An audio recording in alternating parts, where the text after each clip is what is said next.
Moi, j'ai le plaisir aujourd'hui d'accueillir en ce lieu Monsieur Jérôme Viau, Monsieur le maire de la ville de Grasse, aussi vice-président du conseil départemental des Alpes-Maritimes. Et je sais combien cette action de prévention de la radicalisation lui tient à cœur. Donc, sans tarder, je lui donne le micro. Merci beaucoup. Vous pouvez applaudir Monsieur Miliasso.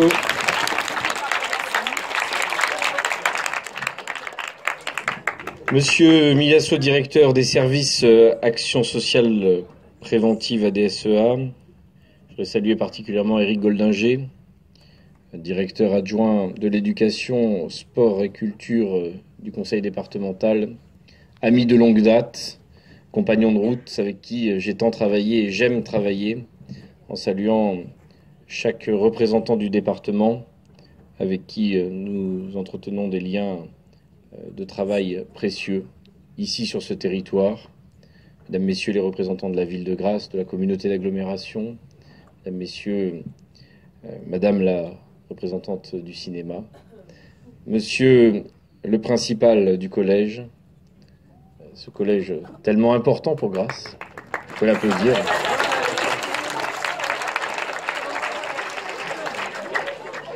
Je vois qu'il y a plus de fans de Monsieur le principal du collège que des représentants de l'administration. Mais c'est une bonne chose. Et je m'adresserai plus particulièrement à vous, chers collégiens, et vous pouvez vous applaudir aussi. Oui.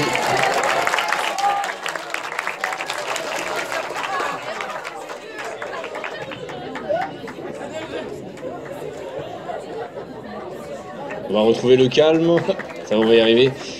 C'est pour moi, en tout cas, un plaisir de me joindre à vous pour ouvrir ce débat portant sur le phénomène de la radicalisation au collège. Le film qui vient de vous être projeté expose clairement les dérives, les dangers liés à l'adhésion et à la mise en pratique d'idées radicales. Ne soyons pas naïfs. Le monde dans lequel nous vivons est un monde difficile, un monde dur, mais vous êtes déjà de jeunes adultes. Vous percevez les choses, vous percevez la réalité et sous certains aspects, les difficultés aussi. Notre pays et dernièrement la Belgique ont connu de violentes attaques, perpétrées au nom d'idéologies folles et de fanatisme meurtrier.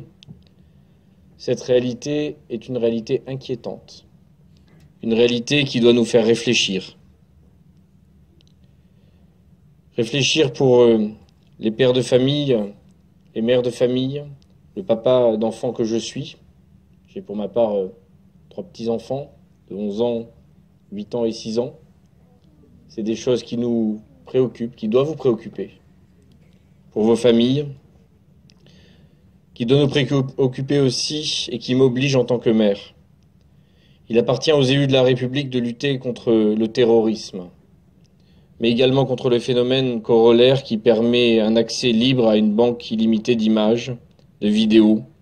Le numérique est devenu un canal privilégié pour diffuser largement la propagande d'idées extrémistes. Seuls face à leurs écrans, nos jeunes n'ont pas nécessairement les clés qui leur permettent de déchiffrer les images reçues et de décrypter les messages véhiculés.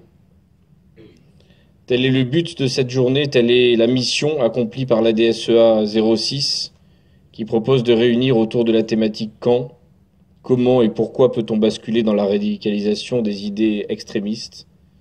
C'est une mission que nous avons souhaité confier à l'association.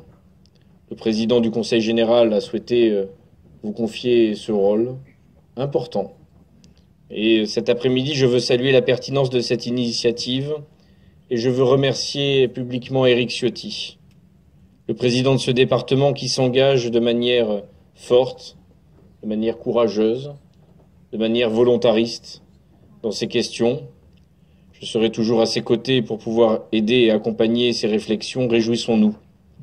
Réjouissons-nous qu'un acteur institutionnel s'engage fortement pour prévenir le phénomène de radicalisation au collège par l'organisation de moments d'échange, de débat, où vous allez débattre, où vous allez échanger sur ces questions et nos établissements scolaires, nos collèges, sont nombreux à vouloir prendre part à cet espace de dialogue où doit s'exprimer la citoyenneté, où vous devez vous exprimer, où vous devez pouvoir parler, où vous devez pouvoir avoir ces clés, ces codes, ces messages. Et je veux également rappeler la tenue de journées de formation, compréhension, détection et prévention des processus de radicalisation idéologico-religieuse, pilotée par le sous-préfet délégué à la ville, à la politique de la ville destinée aux professionnels sur le terrain. Ces formations menées à l'initiative de la préfecture et de l'éducation nationale sont importantes. Chacun doit se montrer vigilant. Chacun de nous devons être attentifs à certains signes, à certains comportements, hier encore anodins et acceptables, mais aujourd'hui, dans ce contexte, qui peuvent être des signes angoissants. Des signes qui peuvent être tenus peu visibles, à l'inverse des signes ostentatoires, voire provocateurs. Soyons tous convaincus que cette question est majeure et qu'elle est l'affaire de tous, de chacun d'entre nous, de chacun d'entre vous. Je ne dis pas ça pour vous angoisser, mais si on se voit, c'est pour se parler vrai. On ne va pas faire des moments où on va se dire tout et l'inverse.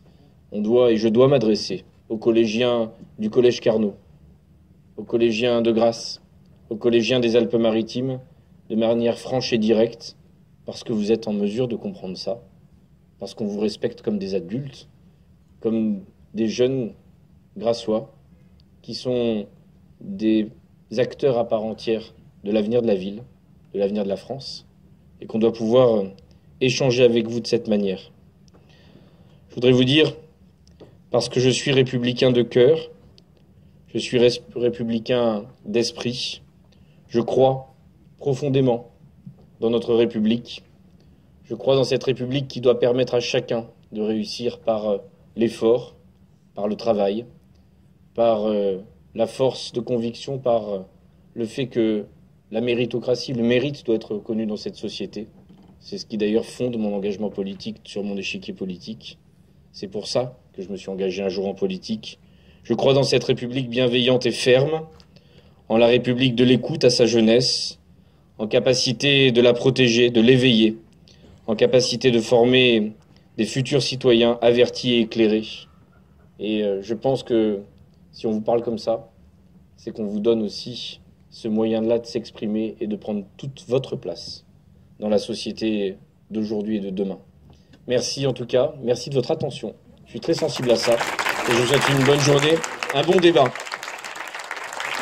Merci beaucoup, monsieur le maire.